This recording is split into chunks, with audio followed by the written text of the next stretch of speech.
آیت نمبر ہے 8۔ بسم اللہ الرحمن الرحیم۔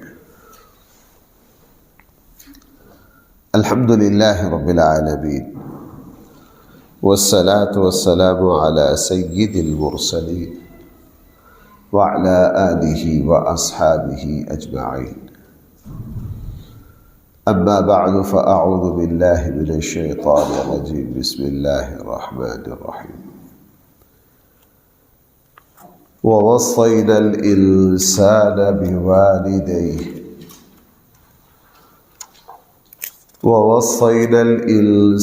بوالديه حسنا وإن جاهداك لتشرك بي ما ليس لك به علم فلا تطعهما إلي مرجعكم فأنبئكم بما كنتم تعملون والذين آمنوا وعملوا الصالحات لندخلنهم في الصالحين۔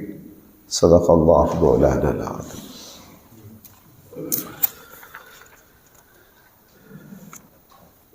ان آیات کے نازل ہونے کا سبب یہ بنا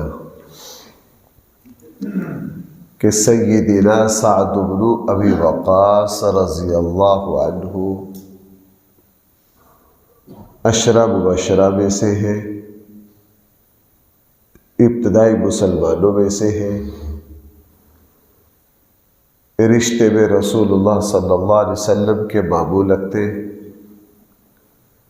فاتح ایران ہے، ایران، عراق، یہ سارا علاقہ حضرت سعد بن ابی وقاص رضی اللہ عنہ کا فتح کیا ہوا ہے، اور مشہور زمانہ پہلوان اس زمانے کے رستم، ان کو شکست انہی نے دی تھی۔ اور جب یہ مسلمان ہوئے، چھوٹی عمر تھی، 18-19 سال عمر تھی ان کی جب یہ مسلمان ہوئے،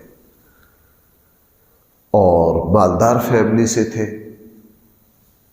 ان کی والدہ بہت مالدار تھی، اللہ نے ان کو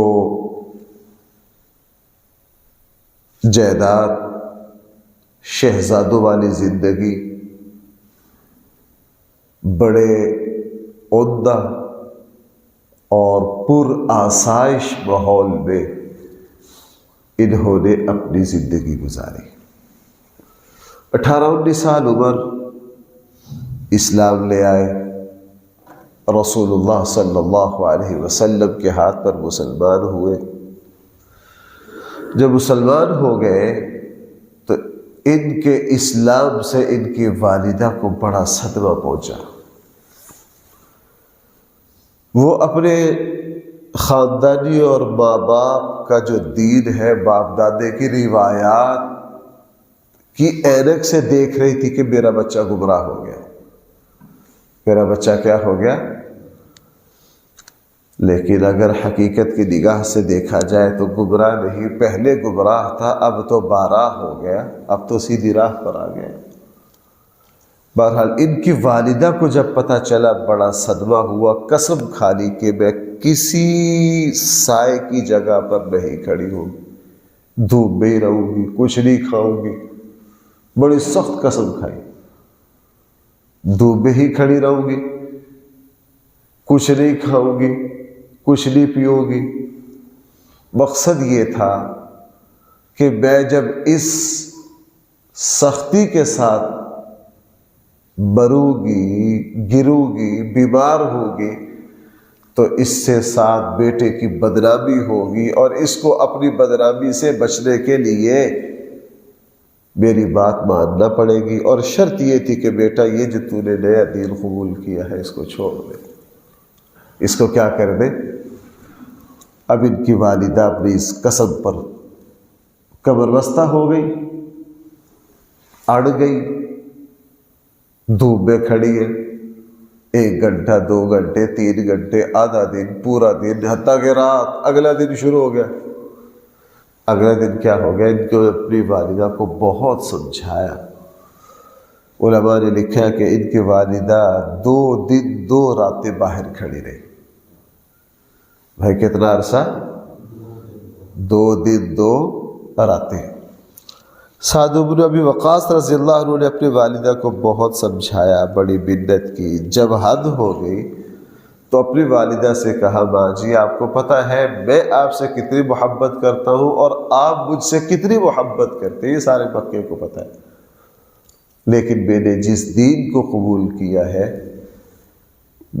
اس کا سچ ہونا، حق ہونا میرے دل و دماغ پر جم گیا ہے، اس کی صداقت میرے دل و دماغ میں اتر گئی ہے.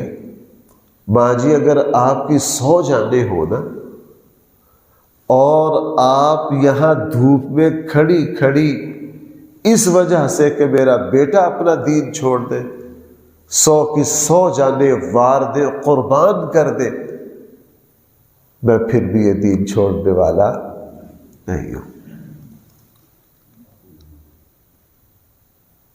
پتہ نہیں رسول اللہ صلی اللہ علیہ وسلم کی برکت سے، آپ کی صحبت سے، آپ کے چہرے کو دیکھنے سے، براہ راست آپ کی بات سننے سے ان پر کچھ ایسی کیفیات آتی تھی، ان پر کچھ ایسی روحانیت اللہ تعالیٰ کی طرف سے برستی تھی کہ اس کے ذائقے اور لذت کو یہی لوگ سمجھ سکتے ہیں. اس لیے بھائیوں، کوئی شخص مسلمان ہونے کے بعد، حضور علیہ السلام پر ایمان لانے کے بعد پھر اپنے ایمان سے پھرا نہیں. حضرت بلال حبشی رضی اللہ عنہ کی عظیم الشان داستان استقامت سے آج کون مسلمان واقف نہیں ہے؟ آج کون مسلمان حضرت سمیہ اور حضرت یاسر رضی اللہ عنہما، اسلام میں سب سے پہلے جس جوڑے نے، جس میاں بیوی نے اپنے جسم کے ٹکڑے کروائے اور اسلام کو نہیں چھوڑا، وہ یہی عظیم الشان جوڑا ہے حضرت عمار کے والدین، حضرت سمیہ اور حضرت یاسر. یہ ایمان میں، یہ زمانہ تو ظاہر پرانا ہے، اللہ کے نبی موجود ہیں، اللہ کے نبی کے ہاتھ پر مسلمان ہوئے ہیں، وہی اتر رہی ہے، ان کی تو شان ہی بہت اونچی ہے. ہمارے اس زمانے میں ایسے بڑے بڑے واقعات ہیں، ایسے بڑے بڑے واقعات ہیں. مجھے مولانا عبد المعبود صاحب رحمہ اللہ، ان کی کتاب ہے من الظلمات الی النور، پاکستان بننے سے پہلے ہندو گھرانے سے تعلق رکھتے، بچپن میں جن کتابوں کے دل و دماغ پر بہت اثرات مرتب ہوئے نا، ان میں سے ایک ان کی کتاب تھی، ان کا نام ہے من الظلمات الی النور، اندھیروں سے روشنی کی طرف. پاکستان بننے سے پہلے مسلمان ہوئے، بچے تھے، اور ان کو خواب میں نبی کریم صلی اللہ علیہ وسلم نے مسلمان کیا تھا. خواب میں ان کے والد ہندو بڑے عہدے پر فائز تھے، پڑھی لکھی فیملی تھی. سمجھاتے سمجھاتے ان کے والد نے ان کو اتنا مارا، لیکن یہ بچہ ڈٹا رہا. پھر اس کے ایمان پر ایک ایسی آزمائش آئی جہاں بڑوں کے پتے پگھل جاتے ہیں بھائی. 47 کا وقوع ہو گیا، ہجرت ہو گئی. پنڈی میں یہ رہتے تھے، پنڈی سے چکوال والی جو سائڈ ہے نا، یہاں ان کی آج بھی ان کی بڑی عظیم الشان مسجد ہے. 47 کا وقوع ہو گیا اور والدہ، والد صاحب، سارا خاندان، بہن بھائی، رشتہ دار سب جا رہے ہیں پنڈی اسٹیشن پر، اور یہ عظیم الشان شخص سب کی خدمت کر رہا ہے۔ مہاجر کیمپ میں 12 13 14 دن بہن بھائی ماں باپ پڑے رہے، یہ ان سب کی کیا کر رہے؟ ابھی یانگ ہے، شادی نہیں ابھی ہوئی، چھوٹی عمر ہے، ان کی خدمت کر رہے ہیں، اور ان کے اسلام کی وجہ سے کسی نے ان کے ماں باپ کو ہاتھ نہیں لگایا۔ ہر روز ماں رو رہی ہے، بہن بھائی سمجھا رہے ہیں کہ تو ہمارے ساتھ چل، تو ہمارے ساتھ۔ یہ نوجوان ان کو کہہ رہا میرا اور آپ کا کوئی رشتہ نہیں ہے، قرآن نے کہا انہ لیس من اہلک۔ خدمت بھی کر رہے۔ اللہ تعالی ہم تو بھائی اللہ سے یہی درخواست کریں کہ کسی پر یہ آزمائش نہ آئے، کسی پر یہ آزمائش نہ آئے۔ اب جب 14-15 دن کے بعد ماں باپ جانے لگے تو گاڑی پر سامان لوڈ کیا، ماں بھی رو رہی ہے، باپ بھی رو رہا ہے، لیکن سب کو اللہ کے لیے چھوڑ کر صرف ایمان کو بچانے کے لیے پلیٹ فارم پر اکیلا نوجوان کھڑا ہے۔ پورا خاندان ہندوستان گیا، پورا خاندان ہندوستان۔ اللہ پھر نوازتے بھی ہیں، بہت 47 کے بعد پھر بہت اچھی جگہ نکاح ہو گیا، اللہ نے اولاد دے دی، بیٹے بیٹیاں سارے بڑے بڑے ڈاکٹر پروفیسر بنے، اللہ نے پھر مالی وسعت دی، اور عربی استعداد بہت اعلیٰ تھی، اصول الشاشی وغیرہ بعض بڑی قیمتی کتابوں کے اردو بڑی اعلیٰ علمی کتابوں کے اردو ترجمے کیے، اور ایک بہت بڑی یونیورسٹی سے اس کے جو تھے پرنسپل تھے ریٹائر ہوئے۔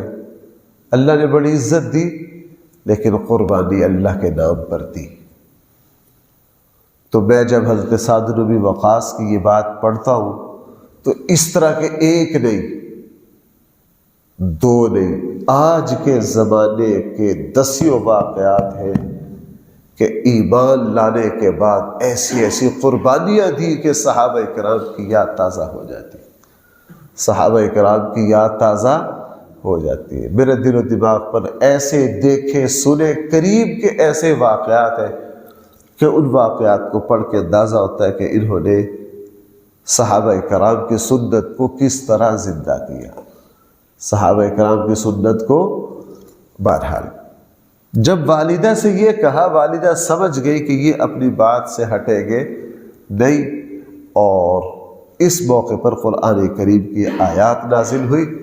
قرآن کریم نے صاف کہہ دیا کہ اگر والدین مشرک ہو یا شرک کا حکم دے تمہارا ان سے کوئی تعلق تو نہیں ہے، لیکن دنیاوی جسمانی اعتبار سے ہم تاکید، یہ الفاظ ہیں وہ وصینا الانسان، قرآن وصا کا لفظ جہاں استعمال کرے نا، معنی یہ ہے کہ ہمارا تاکیدی حکم ہے، ہم زور دے کر تمہیں کہہ رہے ہیں کہ اپنے ماں باپ کے ساتھ کیا کرو، احسان کرو، اگرچہ وہ مشرک ہو اور تمہیں شرک، گناہ، اللہ کی نافرمانی پر مجبور کرے، ان کی بات تو نہیں ماننی، لیکن ان کے ساتھ بھائی کرنا کیا ہے؟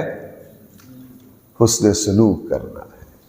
آپ حضرات کو پتہ ہے سیدنا صدیق اکبر رضی اللہ عنہ کی بڑی بیٹی ہے حضرت اسماء بنت صدیق رضی اللہ عنہما۔ جب سیدنا صدیق اکبر اپنی فیملی سمیت ہجرت کر کے مکہ سے مدینہ چلے گئے تو صدیق اکبر رضی اللہ عنہ کی جو پہلی بیوی ہے وہ مشرکہ تھی، انہوں نے ہجرت نہیں کی۔ قرآن کا فیصلہ تھا کہ جو عورتیں تمہارے ساتھ ہجرت نہیں کرے گی وہ نکاح میں نہیں رہ سکتی، نکاح فسخ ہو گیا۔ سورہ ممتحنہ میں اس کی تفصیل آتی۔ اب حضرت اسماء رضی اللہ عنہا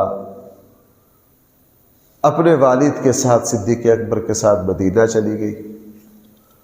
1 سال گزرا، 2 سال گزرے، کرتے کرتے صلح حدیبیہ ہو گئی۔ صلح حدیبیہ کے بعد مکہ مدینہ کے لوگوں کا آپس میں آنا جانا اور میل جول شروع ہوا۔ ان کی والدہ کو بھی ظاہرہ اولاد کی یاد آئی، وہ بھی سفر کر کے اپنی بیٹی کو ملنے کے لیے مدینہ پہنچے۔ بعض واقعات مشہور ہوتے ہیں لیکن بھائی ان میں عبرت بڑی ہوتی۔ اب ان کی والدہ نے دروازے پر دستک دی، پوچھا کون؟ آپ کیا سمجھتے ہیں ماں بولی ہو اور بیٹی ماں کی سمجھے نا؟ کیوں جی ایسا ممکن ہے؟ فوراً سمجھ گئے کیوں؟ یہ تو میری ماں میری دروازے پر ہے۔ اور آپ کو پتہ ہے ماں اور اولاد کا رشتہ کچھ ایسا ہوتا ہے۔ اب کتنی خوشی ہوئی ہوگی کہ 6-7 سال کے بعد ماں سے بھائی کیا ہو رہی ہے؟ ملاقات ہو رہی ہے۔ جیسے ہی دروازہ کھولنے کا خیال ہے فرقو میری ماں تو مشرکہ ہے، میری ماں تو کیا ہے؟ مشرکہ ہے۔ پتہ نہیں میں ان کو اپنے یہاں خوش آمدید کہہ سکتی ہوں کہ نہیں، اپنے یہاں ان کو رکھ سکتی ہوں کہ نہیں۔ دروازہ کھولا، والدہ کو باہر ہی روک دیا۔ بھائی کیا؟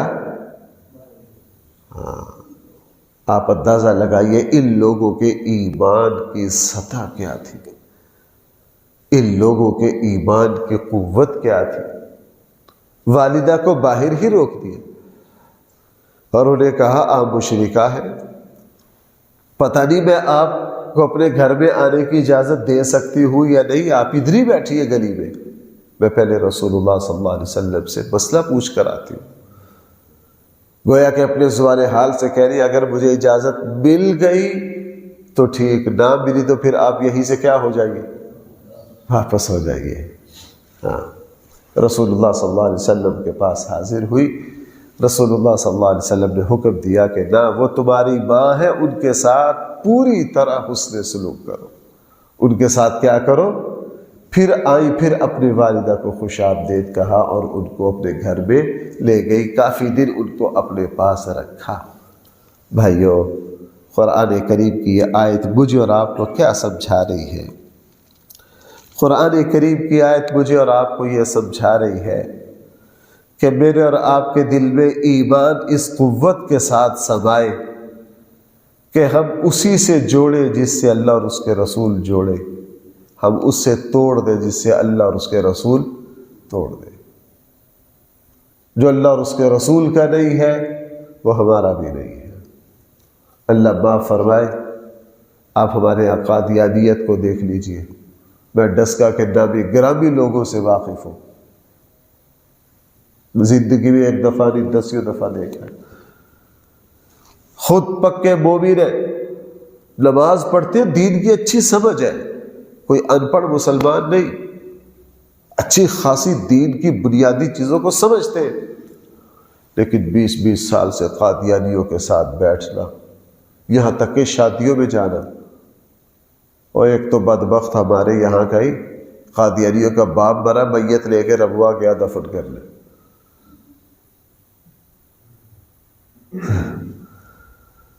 بھائی سمجھ رہے ہیں میری بات؟ قادیانی مرا، اس کی میت کو دفن کرنے خود کہاں گئے؟ میں نے ان سے پوچھا میں کہ آپ کو شرم؟ کہنے لگا میں تو دیکھنے گیا تھا کیسے دفن کرتے۔ کیا کہا میں تو کس لیے گیا تھا؟ یہ جو نفس ہے نا، جب خباثت پر آ جائے نا، یہ بڑے بڑے اعلیٰ سے اعلیٰ ہیلے بہانے تراشتا ہے۔ بھائی میری بات سمجھ پا رہے ہیں؟ اسی لیے ہم نے اپنے بڑوں کو دیکھا کہ اپنی ذات کے بارے میں مسئلہ پوچھنا ہوتا تھا، خود سے نہیں فیصلہ کرتے، تو کہتے تھے ہو سکتا ہے میرا نفس خود بیمار ہے، بہت بڑے محدث ہے۔ ہم نے اپنے استاد امام اہل سنت حضرت مولانا سرفراز صاحب رحمہ اللہ کو دیکھا، بڑھاپا آ گیا، بھائی میں اس وقت مسا تیمم کر سکتا ہوں کہ نہیں؟ اتنا بڑا استاد کیا پوچھ رہا ہے ساتھ قریب والے علماء سے کہ میں اس وقت، تو کیا خود نہیں پتا ہوگا؟ کس نے کہا حضرت آپ اتنے بڑے محدث ہیں، 60 سال تو بخاری پڑھائی ہے۔ کتنا عرصہ؟ تو آپ کو خود نہیں پتا، آپ ہم سے کیوں پوچھتے ہیں؟ فرمایا میں آپ خود سے جب اپنی باری ہوتی ہے نا، ہو سکتا ہے میرا نفس جو ہے وہ سہولت پسند ہو جائے، وہ سہولت کی طرف بھاگے، اس لیے اپنی ذات کا مسئلہ میں دوسروں سے پوچھتا ہوں۔ بہرحال بھائی بات دور چلی گئی، ذرا دیکھیں قرآن کیا کہہ رہا ہے۔ وَوَصَّيْنَا الْإِنسَانَ بِوَالِدَيْهِ، ہم نے تاکید کے ساتھ انسان کو حکم دیا ہے بِوَالِدَيْهِ، اپنے والدین کے ساتھ حسن سلوک کرنے کو۔ قرآن کریم نے ایک لفظ بولا حسنہ، اس میں سارا کچھ ہی آ گیا۔ علماء نے فرمایا حسنہ میں 3 باتیں شامل ہیں۔ بھئی کتنی باتیں شامل ہیں؟ اپنے والد کے ساتھ ہر رویے میں ادب کو مد نظر رکھنا۔ ہر رویے میں کس کو مد نظر رکھنا؟ آپ کو پتہ سورہ بنی اسرائیل میں تفصیل آتی ہے، وَقَضَىٰ رَبُّكَ أَلَّا تَعْبُدُوا إِلَّا إِيَّاهُ وَبِالْوَالِدَيْنِ إِمَّا يَبْلُغَنَّ عِندَكَ الْكِبَرَ أَحَدُهُمَا أَوْ كِلَاهُمَا فَلَا تَقُل لَّهُمَا أُفٍّ وَلَا تَنْهَرْهُمَا وَقُل لَّهُمَا قَوْلًا، جب بھی اپنے والدین سے بات کرنی ہو نا تو قول کریم کرنی ہے۔ حضرت عبداللہ ابن عباس سے کسی نے پوچھا، قرآن کہہ رہا ہے جب بھی ماں باپ سے گفتگو کرنی ہو تو کیا کرو؟ قول کریم۔ یہ قول کریم کیا ہے؟ حضرت عبداللہ ابن عباس نے فرمایا اپنے والدین سے یوں بات کرنی ہے دیکھنے والا کوئی سمجھے نا تو وہ دیکھ کر یہ سمجھے کہ نوکر اپنے آقا سے بات کر رہا ہے۔ نوکر کس سے بات کر رہا ہے؟ اپنے آقا سے۔ اگر بڑھاپے کو پہنچ جائیں پھر جذبات حساس ہو جاتے ہیں۔ انسان جیسے جیسے بڑھاپے میں جاتا ہے تو اس کے مزاج کا حساس پن بڑھ جاتا ہے، اور ماں باپ بڑھاپے میں چھوٹی سی بات کو بھی بڑا سمجھ لیتے ہیں، چھوٹی سی بات کو بھی کیا کر لیتے؟ بڑا سمجھ لیتے۔ فرمایا بڑھاپے میں تو اتنی رعایت کرنی ہے، اتنی رعایت کرنی ہے۔ میں کہیں پڑھا تھا یہ امام اعظم ابو حنیفہ رحمہ اللہ، ہمارے بڑے بڑے علماء کے، بڑے بڑے اہل علم کے ایک نہیں دسیوں واقعات ہیں کہ خود اتنے بڑے عالم ہیں، والدہ نے کسی چیز پہ ٹوک دیا نہ، ماں نے جو کہا اس کی بڑی رعایت، والد نے جو کہا اس کی بڑی رعایت۔ تو میں عرض کر رہا تھا ماں باپ کے 3 حق تو ہر وقت مد نظر رکھنے، ہر اٹھنے بیٹھنے رویے میں ان کے ساتھ عزت والا معاملہ۔ نمبر 2، ان کی جسمانی خدمت کو مد نظر رکھنا۔ بڑھاپے میں ماں باپ کو اٹھنے بیٹھنے میں مدد دینا، پاؤں دبانا، جسمانی جو قوتیں، جسمانی جو ضرورت ہے۔ اور بھائی نمبر 3، ان کی مالی ضرورت کو مد نظر رکھنا۔ ہمارے یہاں کہتے ہیں جی ماں باپ بوڑھے ہو گیا، اب انہوں نے پیسوں کا کیا کرنا؟ کچھ نہ کرنا ہو، ماں باپ کو مالی مدد ہر ان کو کبھی بھی، اللہ اکبر، جس باپ نے بھائی ساری زندگی دیا ہو اس کے لیے مانگنا بڑا مشکل ہے۔ ہمارے ایک دوست ہیں، تقریباً 64-65 سال عمر ہو رہی ہے ماشاءاللہ، بچے جو ان کے جوان ہیں، برسر روزگار ہیں، لیکن اب بھی اپنا کام کرتے ہیں۔ میں نے ان سے پوچھا، میں نے کہا یار اب تو بچے ماشاءاللہ جوان ہو گئے، آپ کے بچے فرما بردار بڑھے ہیں، 3 4 بچوں کے کاروبار چل پڑے ہیں، تو آپ اب کیوں اتنی مشقت کرتے ہیں؟ کہنے لگا مفتی صاحب ساری زندگی دیا ہے، اب لینا بڑا مشکل ہے۔ کوئی ٹینشن نہیں بھائی، انشاءاللہ میرے ہڈ پیر چل رہے ہیں، اب بھی سب کو دیتا ہوں۔ اور باپ کی یہ عظمت ہے، باپ کی یہ عظمت ہے، آپ دینے کا جو مزاج ہے یہ باپ سے بڑھ کر کے ماں میں بھی نہیں ہے۔ یہ ماں میں بھی، ماں شفقت دے سکتی ہے، محبت دے سکتی ہے، لیکن جس فراوانی سے باپ بھائی اولاد کی تعلیم پر ماں زیادہ پیسہ خرچ کرتی ہے، باپ کرتا ہے، ہاں باپ کرتا ہے۔ جائیداد ساری جو دے کے جاتا ہے وہ ماں دے کے جاتی ہے، باپ دے کے جاتا ہے۔ اولاد کے مستقبل کو چمکانے اور روشن کرنے کے لیے جو خدمات باپ کی ہے نا، وہ کسی اور کی نہیں ہے۔ ہمارے یہاں یہ رواج، یہ ایک عجیب قسم کا کہ ماں جو کہہ رہی ہے، اس میں کوئی شک نہیں اسلام میں ماں کا حق زیادہ ہے. اللہ کے نبی سے پوچھا گیا کہ میرے اوپر میرے ماں باپ میں سے کس کا حق زیادہ ہے؟ 3 مرتبہ حضور نے فرمایا کس کا؟ ماں کا. اور چوتھی مرتبہ کیا فرمایا؟ وہ کیوں فرمایا؟ وہاں جسمانی خدمت مراد ہے. ماں چونکہ جسمانی طور پر کمزور ہوتی ہے تو خدمت جو ہے باپ کے مقابلے میں کس کی کرنی ہے؟ لیکن حکم باپ کا ماننا ہے. حکم کس کا ماننا ہے؟ باپ کا ماننا. بہرحال وَإِن جَاهَدَاكَ اگر وہ تجھے مجبور کرے، تیرے اوپر زور ڈالے، لِتُشْرِكَ بِي تو میرے ساتھ شریک کرے، مَا لَيْسَ لَكَ بِهِ علم ان 2 نمبر خداؤں کو جس کا تیرے پاس کوئی علم ہی نہیں ہے، فَلَا تُطِعْهُمَا پھر تو ہرگز ان کی بات نہ مان. دین کے معاملے میں ان کی بات نہ مان. اگر ماں باپ کو ایسا حکم دے رہے ہیں کہ ماں باپ کا حکم اللہ کے حکم سے ٹکرا رہا ہے تو بھائی وہاں ادب سے ماں باپ کے حکم کو کیا کر دے؟ رد کر دے. ماں باپ بغیر کسی وجہ کے کہہ رہے ہیں اپنی بیوی کو طلاق دو. طلاق دینا اسلام میں منع ہے. اسلام میں بغیر کسی وجہ کے کیا ہے؟ منع. تو بھائی وہاں ماں باپ کی اطاعت کرنا. ہمارے پاس نوجوان آتے ہیں بڑے ٹوٹے ہوئے ہوتے، مفتی صاحب میرے 2 بچے ہیں، میری اہلیہ بہت اچھی ہے، بس میری والدہ سے مزاج نہیں ملا، میری ماں مسجد ہے اس کو طلاق. اور اوپر سے حضرت عمر والا وہ واقعہ بھی ساتھ دیتے ہیں. حضرت عمر نے اپنے بیٹے عبداللہ ابن عمر سے کہا تھا اپنی بیوی کو کیا دے دو، لیکن یہ نہیں پتا کہ وہ کس وجہ سے کہا تھا اور کیا کہا تھا. میرے کئی مرتبہ شاید اس واقعہ کی وجہ حضرت عمر نے اپنے بیٹے کو یہ کہا تھا اپنی بیوی کو طلاق دے دو، لیکن آپ کو پتا اس کی وجہ کیا تھی؟ حضرت عمر مسجد تشریف لائے، حضرت عبداللہ ابن عمر نے نئی شادی کی اور وہاں حضرت عبداللہ ابن عمر کی بہت زیادہ پسندیدگی تھی.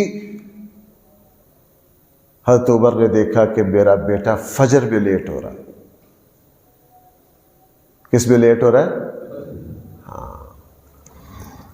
تو حضرت عمر چوکس ہوئے. حضرت عمر تو خطرات کو یوں بھاپتے تھے جیسے حضرت عمر جیسا ذہین بندہ تو نہیں تھا، خطرہ بھی 100 کلومیٹر دور ہوتا. تو حضرت عمر فوراً سمجھ لیتے تھے اللہ نے حس ایسی دی، سمجھ گئے کہ یہ خاتون کبھی میرے بیٹے کے دین کو نہ تباہ کر دے. اپنے بیٹے کو کہا 1 طلاق دے دو. بھائی کتنی؟ 1 طلاق دے کے بیوی کو الگ کر دیا. 6-7 مہینے کے بعد جب محبت اعتدال پر آ گئی، علاج ہو گیا، تو پھر کہا دوبارہ نکاح کر لو. پھر کیا کر لو؟ اب اس محبت کی جو رفتار تھی نا، خطرہ تھا کہ یہ اس عورت کے ذریعے کبھی بیٹے کے دین میں کوئی خرابی، اس کو اعتدال میں لا کر دوبارہ کیا کروا دے. بس اس کو دلیل بنا کے ماں باپ اولاد کو مجبور کرتے رہتے. بھائی میرے علم میں ایسے واقعات بھی ہیں، بھائیو میری بات سننا، میرے علم میں ایسے واقعات بھی ہیں کہ بیٹے نے اپنی بیوی کو طلاق دی ہے. وہ میں ان کو 3 گھنٹے سمجھاتا رہا، وہ ٹوٹ کے رو کے گیا کہ ہم مجبور ہیں، میں اس بیوی کو طلاق نہیں دینا چاہتا. لیکن دے دی. اور ساتھ پھر میں نے یہ کہا، میں نے کہا جناب قیامت والے دن ذرا جوتوں کے لیے بھی تیار رہنا. یہ ظلم ہے. یہ بھائی کیا ہے؟ ہاں یہ ظلم ہے. ہاں میں نے الحمدللہ زندگی میں ایسے لوگ بھی دیکھے، ایک نہیں بہت دیکھے. ان کی اپنی بہو سے نہیں بنی. انہوں نے بیٹے کو کہا بیٹا ہمارا آپ کی بیوی سے مزاج نہیں ملتا، لیکن یہ ملنا ضروری بھی نہیں ہے. اصل تم دونوں، اصل تم کیا ہو؟ یہ ساتھ والا گھر ہے، آپ اچھی طرح زندگی گزارو. ہماری وجہ سے اپنے رشتے کو خراب، یہ ہے صحیح دیندار. اور الحمدللہ ایسے بھی معاشرے میں بہت ہیں. ایسے بھی معاشرے میں کیا ہے، بوڑھے ماں باپ نے انا کا مسئلہ نہیں بنایا. بہرحال فرمایا اگر کوئی ایسی بات کہے تو ہرگز ان کی فلا تطعهما، ان کی بات الی مرجعکم، میری طرف تم سب نے لوٹنا ہے. فانبئکم بما کنتم تعملون، پھر میں تمہیں خبر دوں گا، بتلا دوں گا جو کچھ تم کرتے رہے ہو. والذین آمنوا، جو لوگ ایمان لائے، وعملوا الصالحات، اور نیک اعمال کیے، لَنُدْخِلَنَّهُمْ فِي الصَّالِحِينَ، تو ہم ضرور ان کو نیک لوگوں میں داخل کر کے جنت کا مستحق بنائیں گے۔ اللہ تعالیٰ مجھے اور آپ کو صحیح سمجھ عطا فرمائے۔ الحمدللہ رب العالمین، والصلاة والسلام علی سید المرسلین وعلى آله وأصحابه أجمعين۔ ربنا آتنا في الدنيا حسنة وفي الآخرة حسنة وقنا عذاب النار۔ صلى الله تعالى على خير خلقه سيدنا مولانا محمد وآله وأصحابه أجمعين برحمته۔